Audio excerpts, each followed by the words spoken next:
नमस्कार, मैं पंकज पांडे, देख रहे हैं आप प्राइम न्यूज और हाजिर उत्तराखंड के तमाम ताजा तरीन खबरों के साथ। अभी तक के बढ़ेंगे हेडलाइंस के बाद खबरों की ओर। आगामी 11 और 12 अक्टूबर को पीएम मोदी पिथौरागढ़ में रहेंगे, जहां पीएम नारायण आश्रम आदि कैलाश के साथ पिथौरागढ़ स्पोर्ट्स स्टेडियम का दौरा करेंगे, जिसको लेकर बीजेपी प्रदेश अध्यक्ष महेंद्र भट्ट ने पिथौरागढ़ पहुंचकर नारायण आश्रम का दौरा कर व्यवस्थाओं का जायजा लिया।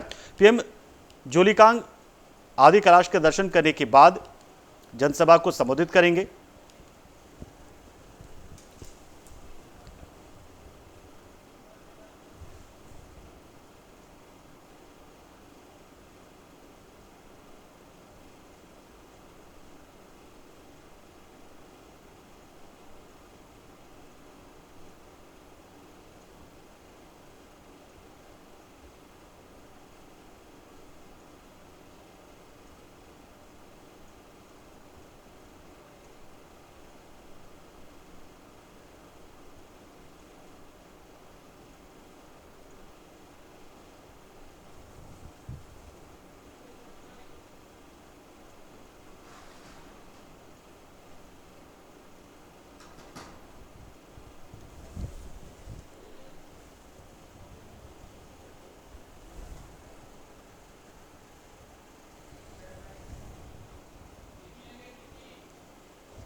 कैबिनेट मंत्री गणेश जोशी मसूरी पहुंचे, जहां उन्होंने बीजेपी के मसूरी मंडल के पार्टी पदाधिकारियों के साथ बैठक का आयोजन किया। इस दौरान गणेश जोशी ने 16 सितंबर को होने वाले सीएम पुष्कर सिंह धामी के जन्मदिन पर होने वाले कार्यक्रमों को लेकर चर्चा की। साथ ही 17 सितंबर से 2 अक्टूबर तक वाले पीएम मोदी के जन्मदिवस के अंतर्गत होने वाले कार्यक्रमों के संबंध में भी चर्चा की।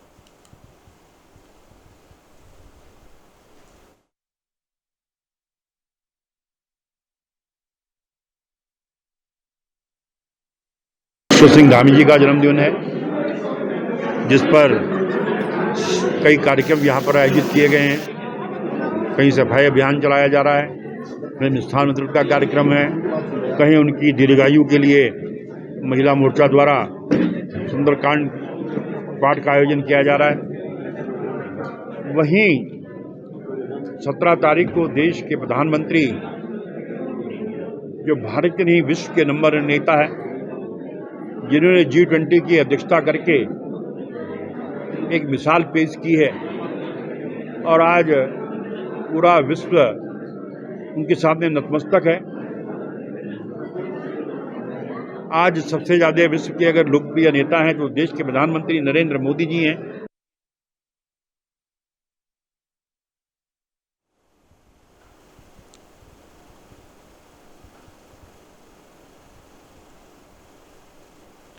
दिनेशपुर में शहर से निकल रही 3300 किलोवाट की लाइन को अंडरग्राउंड निकालने के लिए काम शुरू हो गया। कैबिनेट मंत्री अरविंद पांडे ने इसका शुभारंभ किया। बता दें आपको कि 33,000 केवी की लाइन शहर से निकल रही थी, लेकिन जो काफी खतरनाक साबित हो सकती थी, जिसको लेकर कुछ व्यापारियों ने विरोध किया था, जिस पर एक्शन लेते हुए ये कार्य किया जा रहा है।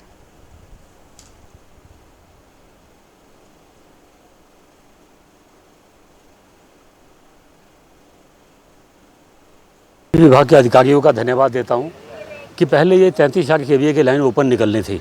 व्यापारियों का विरोध था और कहीं ना कहीं खतरा भी था, तो आम जनता के विरोध के कारण बिजली विभाग ने इसको अंडरलाइन केबल बिछाने का निर्णय लिया। मैं विद्युत विभाग का धन्यवाद देता हूं और अपने प्रदेश के मुख्यमंत्री और ऊर्जा मंत्री, इनका धन्यवाद देता हूँ कि आम व्यापारियों की सुख के लिए, इनकी सुविधाओं के लिए अंडरलाइन केबल का प्रस्ताव पास किया, इसका बजट पास किया। मैं विभाग को धन्यवाद देता हूँ।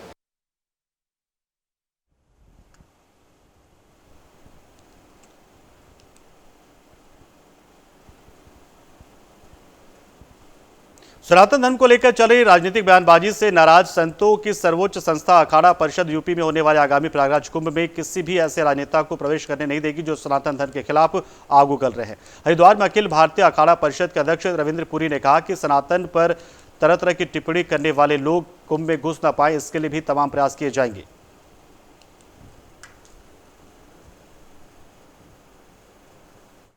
प्रकृति के जो पुरुष हैं वो पहली बात तो कुंभ में आते नहीं। अगर उन्होंने आने का प्रयास किया तो प्रशासन के माध्यम से हम लोग उसका विरोध करेंगे और किसी भी स्तर तक उनको प्रवेश करने नहीं दिया जाएगा। चाहे जितने भी हो गुरुजी जो लगातार सनातन पर विवादित बयान दे रहे हैं, इनका सबका बहिष्कार। सनातन तो सूर्य से पैदा हुआ है, वो कभी नष्ट नहीं होता है। 4-10 लोगों के विरोध करने से सनातन का कुछ बिगड़ने वाला नहीं। लेकिन इसमें समाज में एक भ्रांति फैलती है, आपस में अविश्वास की भावना बढ़ती है और किसी भी राज्य के मंत्रियों के द्वारा या नेताओं के द्वारा इस प्रकार की भाषा का प्रयोग नहीं करना चाहिए। तमिलनाडु अपने आप में एक ऐसा राज्य है जहाँ भगवान श्री राम ने शिव का पूजन किया और रामेश्वर की स्थापना की। माँ मीनाक्षी का मंदिर है, सुंदरेश्वर महादेव है, हनुमान जी के बहुत मंदिर हैं, हजारों मंदिर हैं वहाँ। और मंदिर की बात ही क्या, सारे मंदिरों की अर्थव्यवस्था से तमिलनाडु की लगभग 15 से 20% पॉपुलेशन की जीविका चलती है। तो उस राज्य के मंत्रियों के द्वारा इस प्रकार का बयान देना खेदजनक है।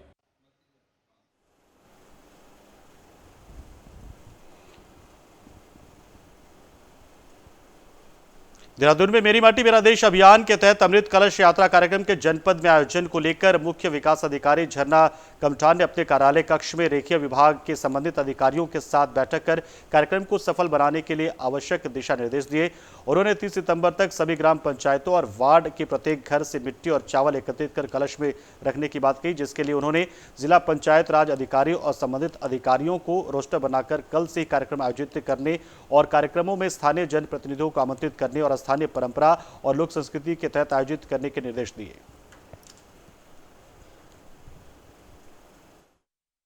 मेरा देश अभियान के अंतर्गत अमृत कलश यात्रा के संबंध में हमको विस्तृत दिशा निर्देश ग्राम्य विकास विभाग से प्राप्त हो गए हैं। इसमें दिनांक 1 से लेकर के 30 सितंबर तक जो है ग्रामीण क्षेत्रों में, ग्राम पंचायतों में और नगर निकायों में वार्ड स्तर पर जो है प्रत्येक घर से जो है मिट्टी या चावल को इकट्ठा करना है और वो कलश में इकट्ठा करके वो कलश जो है वो ब्लॉक मुख्यालय पे या नगर पालिका नगर निगम के मुख्यालय पे इकट्ठा किया जाएगा। वहाँ पे कार्यक्रमों का आयोजन होगा जिसमें सांस्कृतिक कार्यक्रम किए जाएंगे। इसमें हमारे वीरों का नमन कार्यक्रम भी किया जाएगा, जिसमें हमारे जो वीर हैं उनको आमंत्रित किया जाएगा और सम्मानित किया जाएगा। इसके अलावा वहाँ पे सांस्कृतिक कार्यक्रम जो आयोजित किए जाएंगे उसमें महिलाओं की भागीदारी सुनिश्चित की जाएगी और इसमें हमारे एसएचजी ग्रुप्स जो हैं, एनसीसी, एनएसएस और इसके अलावा युवा मंगल दल, महिला मंगल दलों को भी आमंत्रित किया जाएगा। आंगनबाड़ी कार्यकर्तियों को भी इन्वॉल्व किया जाएगा। तो अधिक से अधिक महिलाओं का प्रतिनिधित्व सुनिश्चित किया जाएगा और इस कार्यक्रम में जो है वो अमृत कलश जो है उसको फिर राज्य की राजधानी के लिए भेजा जाए।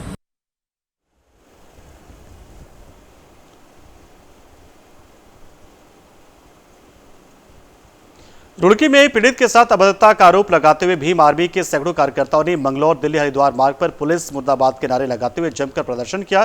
भीम आर्मी के प्रदेश अध्यक्ष ने मंगलौर सीओ को ज्ञापन सौंपा और पुलिस चौकी इंचार्ज नारसन के खिलाफ कार्रवाई किए जाने की मांग की है। भीम आर्मी ने किया कोतवाली का घेराव।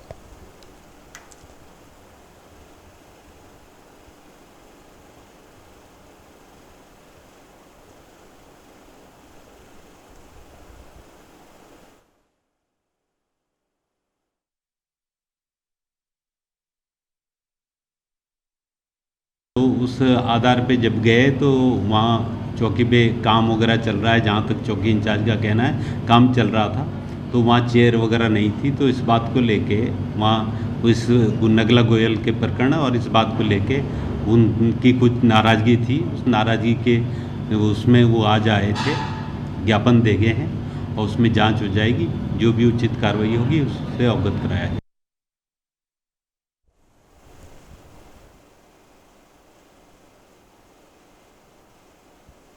कोटद्वार में लगातार बढ़ते डेंगू के मरीज से उत्तराखंड स्वास्थ्य विभाग हरकत में आया। कोटद्वार नगर क्षेत्र में डेंगू से 4 लोगों की मौत हो गई, जिसके बाद उत्तराखंड स्वास्थ्य सचिव डॉक्टर आर राजेश कुमार ने चंद्रमोहन सिंह नेगी राजकीय कोटद्वार पहुंचकर डेंगू नियंत्रण का जायजा लिया, जिस दौरान अस्पताल में लापरवाही देखने को मिली। जांच के दौरान जच्चा बच्चा वार्ड में भर्ती मरीजों के साथ जमींदारों की भीड़ और मातृ जननी प्रसव योजना और सरकारी योजनाओं की जानकारी न देने पर महिला डॉक्टर, स्वास्थ्यकर्मी और आशा वर्कर पर उन्होंने नाराजगी जताई।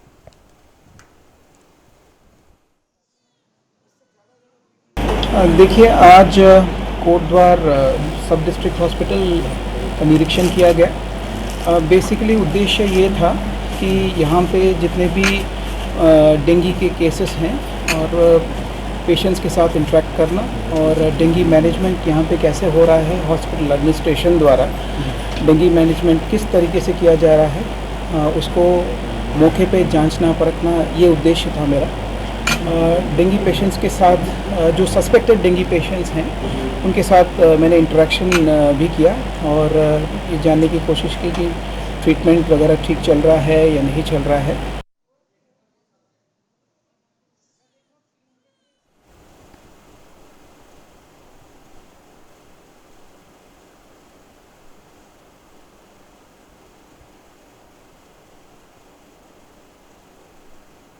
हल्द्वानी डीएम ने जिले में सड़क हादसे में हुई शिक्षकों की मौत मामले पर मजिस्ट्रेट जांच के आदेश दिए हैं। सिटी मजिस्ट्रेट ऋचा को इस जांच का जिम्मा सौंपा गया। यदि विभाग दोषी पाएगा तो मुकदमा दर्ज करने की कार्रवाई भी होगी। वहीं दूसरी तरफ गोला नदी और नंदौर नदी में पहले ही बरसात में तटबंध बह जाने के मामले में भी जिलाधिकारी उप जिलाधिकारी को जांच करने के निर्देश दिए गए हैं।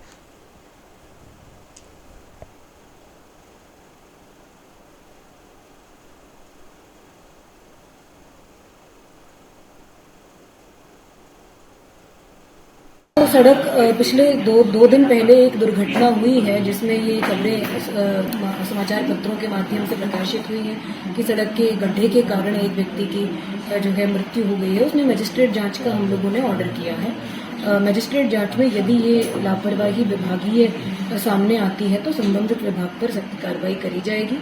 साथ ही जो गड्ढा मुक्ति अभियान है वो क्योंकि बरसात के बाद जनरली सभी विभाग प्रारंभ करते हैं, तो हमने सभी विभागों का, सभी सड़क एजेंसीज का गड्ढा मुक्ति प्लान अगले 2 माह का कल ही तलब करवा लिया था। तो उसमें विभागों के द्वारा जो कार्य योजना दी गई है इसमें यह अवगत कराएगी कि सभी डिपार्टमेंट, सभी खंडों के टेंडर्स की प्रक्रिया प्रारंभ हो गई है पैचवर्क प्रोग्राम की। जो 25 तारीख को टेंडर खुलने हैं, उसके बाद गड्ढा मुक्ति का जो पैच रिपेयर का जो अभियान है सड़कों पर वो शुरू कर दिया जाएगा।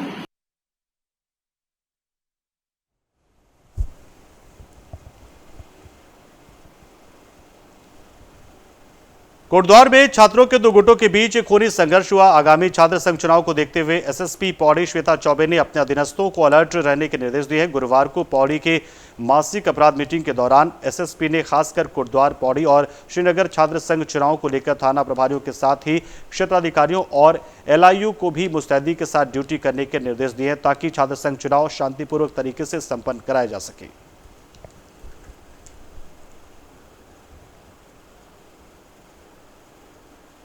स्पेशली कोटद्वार, श्रीनगर और पौड़ी, इन थाना प्रभारियों को और संबंधित क्षेत्र अधिकारियों को भी बताया गया है कि लगातार जो है वॉचफुल रहें। एलआईयू को भी इस संबंध में निर्देश दिए गए हैं कि थोड़ा सा इसमें जो ग्रुप्स हमारे इन्वॉल्व हैं, हमारे जो छात्र संघ है, हमारा एबीवीपी, एनएसयूआई, अलग अलग हमारी जो स्टूडेंट बॉडीज़ हैं, उनसे भी लगातार वार्ता करते रहें और जो भी चीज़ें आए उनसे उच्च अधिकारियों को भी अवगत कराते।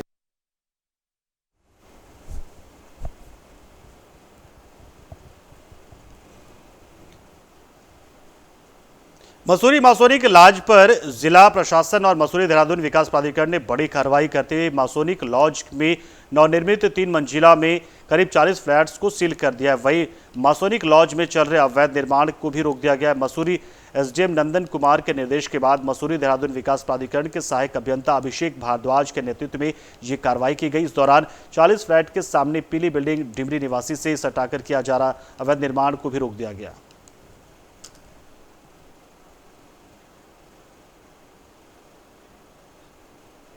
देखिए, ये जो प्रकरण था ये पहले से पीठासीन महोदय के अध्यक्ष इसमें सुनवाई चल रही थी, जो कि माननीय उच्च न्यायालय के अंतर्गत में भी ये प्रकरण चल रहा है, जिसमें हमारी तरफ से भी लगातार कार्रवाई की गई थी। आज सुनवाई के दौरान पीठासीन महोदय द्वारा निर्णय लिया गया कि इसमें सीलिंग की कार्रवाई की जाए। उसी के अनुपालन में पूरी टीम आज पुलिस बल के साथ यहाँ मौजूद है और कार्रवाई हमने की है। कि अभी जिस तल पर हम खड़े हैं इससे नीचे 3 तल थे जिनमें कार्य चल रहा था। वो समस्त तल में पूर्ण रूप से निर्माण सील कर दिया गया। तो ऐसे में अगर कोई सील खोलता है तो उसके खिलाफ कार्रवाई की गई? देखिए, जो भी सील खोलता है, ये जिस बिल्डिंग में सील हुई है, जो उसका स्वामित्व है जिसके पास, सीलिंग ऑर्डर में भी और उसको सूचित भी किया जाता है कि अगर गलतीवश या किसी के और के द्वारा भी सील तोड़ी जाती है तो उसकी सूचना तत्काल एमवीडी कार्यालय में उपलब्ध कराएं।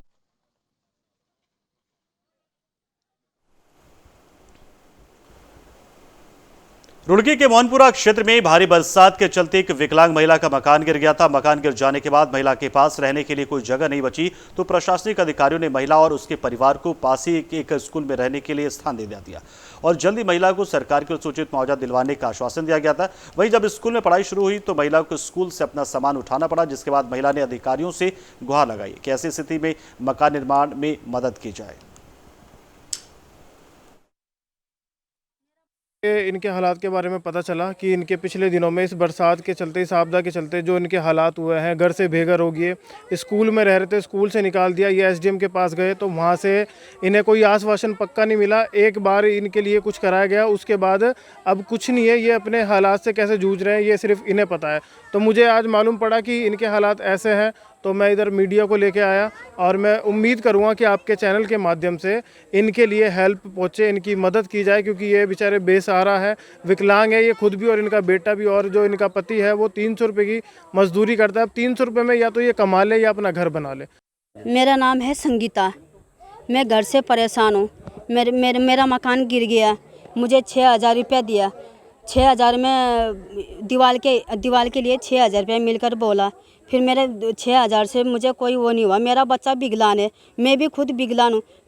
मेरा पति दिहाड़ी मजदूरी काम करता है। मैं बहुत परेशान हूँ। मेरे पानी से गिरा, हाँ बरसात पे गिरा।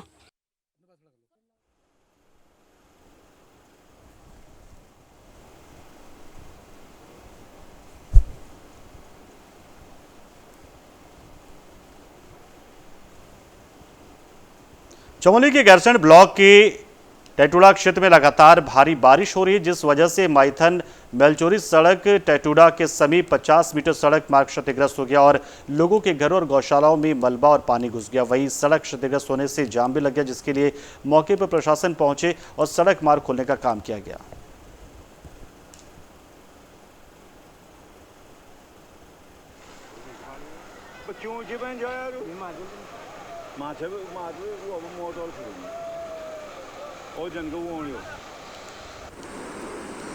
ये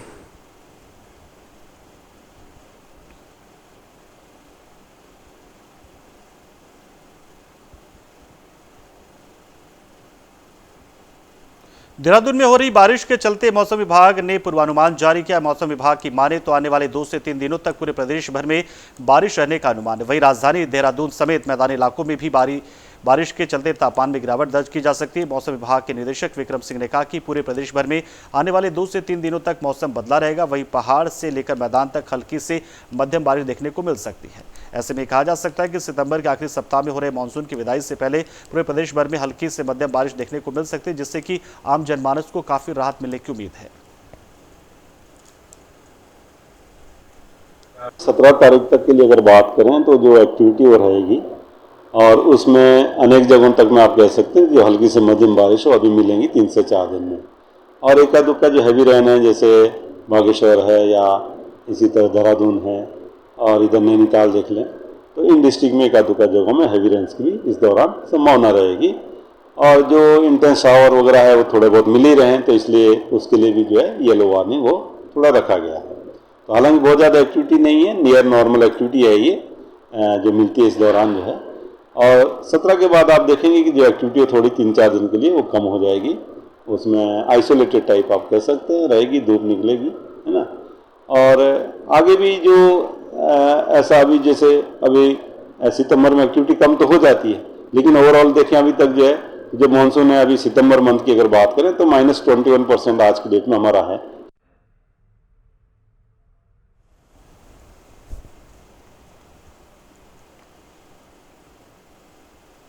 रुड़की में रोटरी क्लब की ओर से दिसंबर माह में कृत्रिम अंग लगाए जाने के लिए शिविर का आयोजन किया जाएगा। संस्था की ओर से आवेदन मांगे गए, जिसके आधार पर उनके अंगों को तैयार कर शिविर में उन्हें लगाए जाएंगे। इस शिविर के चिकित्सकों की टीम जयपुर से आएगी और सभी मरीजों को निःशुल्क कृत्रिम अंग लगाएगी।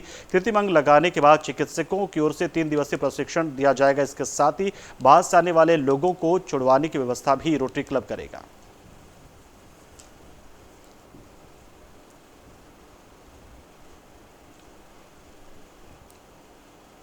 उत्तरकाशी के गंगा और यमुना घाटी में देर रात से भारी बारिश का सिलसिला जारी है। दिल्ली यमुनोत्री राष्ट्रीय राजमार्ग राणा चट्टी के पास भारी बारिश से 2 घंटे से चट्टानी मलबा आने से मार्ग बाधित हो रखा था, जिसके बाद जानकारी मिलते ही मशीन से मलबा हटाया गया और आवाजाही सुचारू कर दी गई।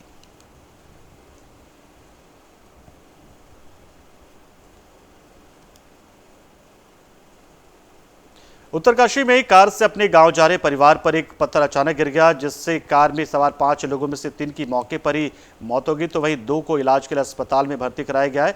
हादसे की सूचना मिलते ही रेस्क्यू टीम मौके पर पहुंची और घायलों का रेस्क्यू किया गया।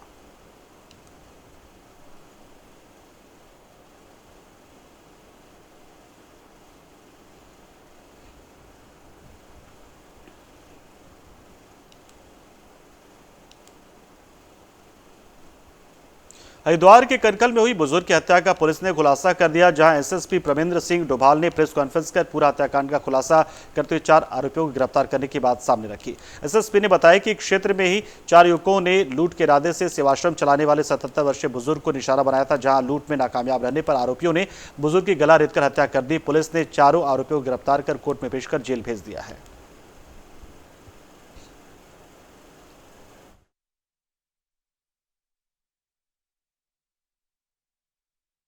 इस ब्लाइंड मर्डर के साथ लूट का भी इसमें प्रयास किया गया था और बड़ा ब्रूटली एक 77 साल के वृद्ध व्यक्ति की हत्या की गई थी। पुलिस ने इसकी गंभीरता को लेते हुए पिछले 4 दिन में लगातार मेहनत करते हुए आज 4 अभियुक्तों को पकड़ा है। चारों उसी क्षेत्र के ही रहने वाले हैं और नशे की आदत के शिकार थे। साथ में नकली नोटों को भी कुछ नोटों के बीच में मिलाने का कार्य करते थे। इनको ये सूचना थी कि इस रिटायर्ड कर्मी के पास कुछ काफ़ी संख्या में पैसा है, उसको इनके द्वारा ये एक इन्फॉर्मेशन थी, उसको ध्यान में रखते हुए इन्होंने इनका ये पहले लूट का प्रयास किया गया। जब उसके द्वारा प्रतिरोध किया गया मृतक के द्वारा, तो उनके द्वारा ब्रूटली उसका मर्डर किया गया।